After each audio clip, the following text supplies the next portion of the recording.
کرتی ہوں. یہ ہبا کا لفظ جو ہے اس کی بازگشت مکہ میں سنی گئی، مکہ میں سنی گئی، اور معلوم ہوا کہ بی بی نے اپنی چشم بصیرت سے، ہم ہمیشہ بی بی خدیجہ الکبریٰ کو صاحب مال ہونے کی وجہ سے عزت دیتے ہیں کہ بی بی نے اپنا مال قربان کر دیا. بی بی کی بصیرت ہے کہ جنہوں نے نور رسالت کو عالم غیبت میں ڈھونڈ لیا. سبحان اللہ. رسول شخصی طور پر اعلان رسالت نہیں ہوا تھا، سبحان اللہ، رسول کے شخص موجود تھا مگر شخصیت موجود نہیں تھی.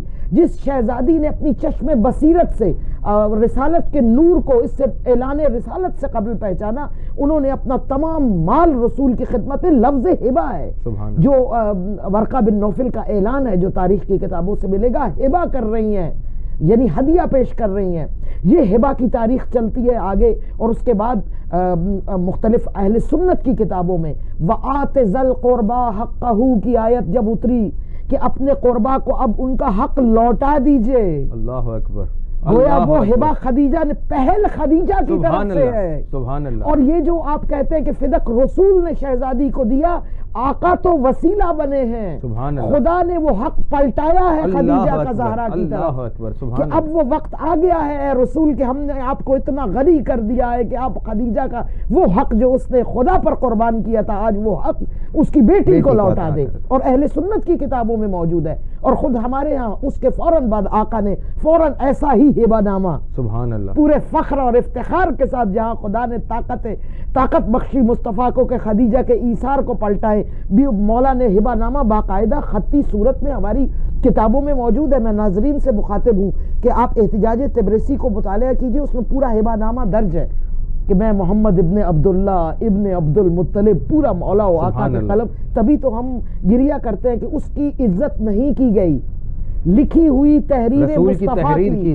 عزت نہیں کی گئی. اس کے بعد وَآتِ ذَا الْقُرْبَى حَقَّهُ کے بعد آقا نے فدق کو ہبہ کر دیا. اب فدق کی تاریخ جس طرح آپ کہہ رہے ہیں، یہ فدق لڑے بغیر مسلمانوں کے ہاتھ آیا، اور قرآن میں جو اموال کی تقسیم کا پورا منشور ہے اس میں ہے کہ جو بغیر لڑے مسلمانوں کو جو چیز بھی ملے گی وہ اوقاف رسول قرار پائے گی. مطلب وہ رسول کے حصے میں آئے گی. اور یہ بھی یاد رکھیے گا کہ صرف فدق نہیں ہے، کتنے اوقاف رسول تھے. یہ جو خاک نشین مصطفیٰ ہے جو زمین پر بیٹھتے ہیں، یہ اربوں، اس وقت کے اربوں کی مالک جناب خدیجہ سے نکاح کے بعد بھی رسول کی زندگی میں کوئی فرق نہیں آیا، بلکہ وہ سارا مال و منال دین کی آبیاری، شجر دین کی آبیاری کے لیے آقا نے صرف کیا. خود اسی طرح خاک نشین رہے، بالکل ایسے جیسے فدق کی خطیر رقم آتی تھی لیکن شہزادی کے گھر میں سوائے شدید ضروریات کے اور کوئی سامان موجود نہیں تھا.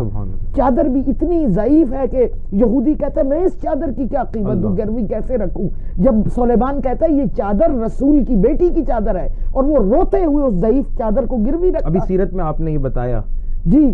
تو یہ جو فدق ہے، اس کے علاوہ بہت سارے اوقاف ہیں جن کی ساروں کی باقاعدہ خطی صورت میں پورے مال و منال کا اہتمام اور انتظام جناب سیدہ کے ذمہ تھا.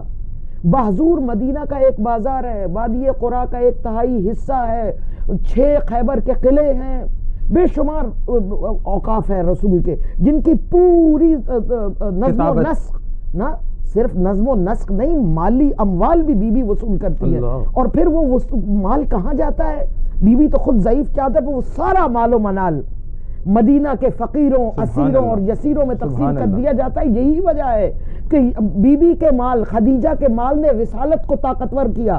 خدا نے طاقت رسالت کے لیے خدیجہ کے مال کو منتخب کیا، اور زہرا کا فدق علی کی ولایت کو مضبوط کرنے کے لیے تھا. اور یہ چھینا بھی اس لیے گیا یہ مال کہ تاکہ علی کا دروازہ خالی ہو جائے. اچھا خانم، ہبہ ہو گیا، بی بی فاطمہ الزہرا کو رسول نے تحریر لکھ کے دے دی، ہبہ ہو گیا. مجھے یہ بتائیے کہ رقبہ